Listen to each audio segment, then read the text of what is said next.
In the span of 3 years, LSU's women's basketball program has completely transformed. They were able to pick up Coach Kim Mulkey from Baylor to coach their team, and then she proceeded to recruit up a storm, getting most notably Angel Reese to commit to the team. Kim Mulkey also promised LSU faithful that she was going to put a banner in the stands, a national championship banner. And they did just that. With Angel Reese and company, the LSU Tigers won the national championship this past season. And now, during the offseason, they got even better, adding 2 of the most desired transfers to attend LSU. What a time to be a Tigers fan. What is up, awesome people of the internet? And welcome to a series that I am calling the NCAA Transfer Arms Race. In this video, I'm going to specifically talk about LSU and what they have done this offseason to make their team better from a transfer perspective. All right, let's get into it. This shouldn't come as a shock to anybody that LSU, already had a great team scheduled to play for next year. They carried over most of their team, losing, of course, 2 of their big players, Alexis Morris and LaDasia Williams, to the WNBA draft. But even before the year ended for the LSU Tigers, Kim Mulkey had already secured the #1 incoming class for next season. Stay on the lookout for a specific video on the incoming freshmen. But, where I think LSU got the most dangerous is when they added some huge pieces in the transfer portal. But before we talk about the pieces that they added, let's talk about the one piece that LSU lost. So LSU lost 1 player in the transfer portal, freshman Alisa Williams. She has transferred to Iowa State. Alisa didn't play very much at all. She only played a total of 58 minutes this entire season. And I don't think she thought that she was going to get really any playing time next season, just with the amount of players who have transferred in and also some of the incoming players. And so she's leaving to go to a team that she actually has a chance of actually playing. And so that makes sense. This isn't a significant loss at all for the LSU Tigers, but I really wanted to make sure you all knew that she is no longer on the team. All right, so let's talk about the players who Kim Mulkey was able to pick up. First up, we have Hailey Van Lith, who entered the transfer portal as a grad transfer.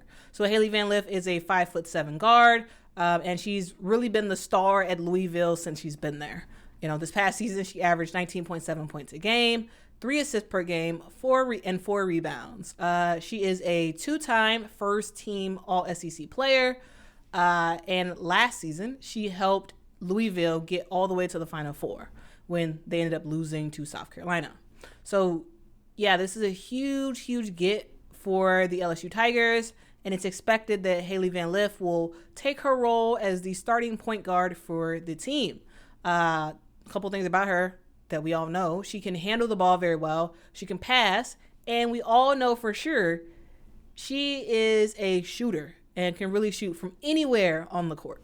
And after, Hailey Van Lith transferred to LSU, lots of people in the women's basketball community was already saying, put LSU in the Final Four already. They're going to make it because they have this huge piece in Hailey Van Lith. And when you think this team is already good, they added another player in former DePaul forward Aneesah Morrow. And for those who aren't aware, Aneesah Morrow is phenomenal. And this season as a sophomore, Aneesah was a walking double-double, averaging 25 points a game, 12 rebounds, and at least 1 block every single game. She was 4th in the nation in scoring and 7th in rebounding. And we all know how great of a rebounder Angel Reese is and how she also is a double-double machine. And so you're adding another huge piece when it comes to rebounding and when it comes to just shooting in general.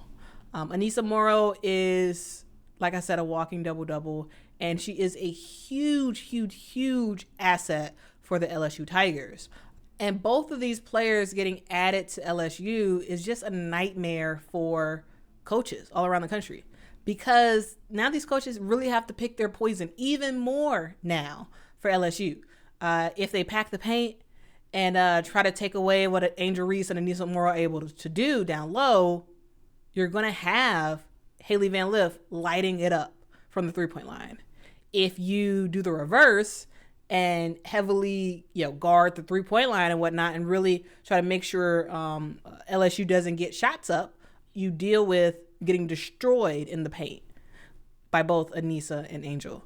So this is very clear that LSU won the transfer arms race because they have made one of the hardest teams to beat on paper. They've created that team, picking up Hailey Van Lith and Aneesah Morrow. Of course, being good on paper is not the same thing as being good in real life because you have to play on the court together and you have to kind of mesh together. So I'm very much looking forward to seeing how LSU's offense will run with the pickup of Hailey Van Lith and Aneesah Morrow. But yeah, we will kind of see what happens from here. But yeah, that's the video, everyone. Thank you so much for watching this video. Let me know what you think about LSU. Do you think they got significantly better by adding Hailey Van Lith and Aneesah Morrow? How far do you think LSU will go next season? Let me know your thoughts in the comments, and also be on the lookout for other videos in this series where I look at other programs and how they did this transfer portal season. And also for those who want me to make a video about the incoming freshmen, don't worry, that video is on the way. Thank you all so much for rocking with me. If you haven't liked this video already, please like it and subscribe to the channel for more women's basketball coverage. Until next time, guys. Bye.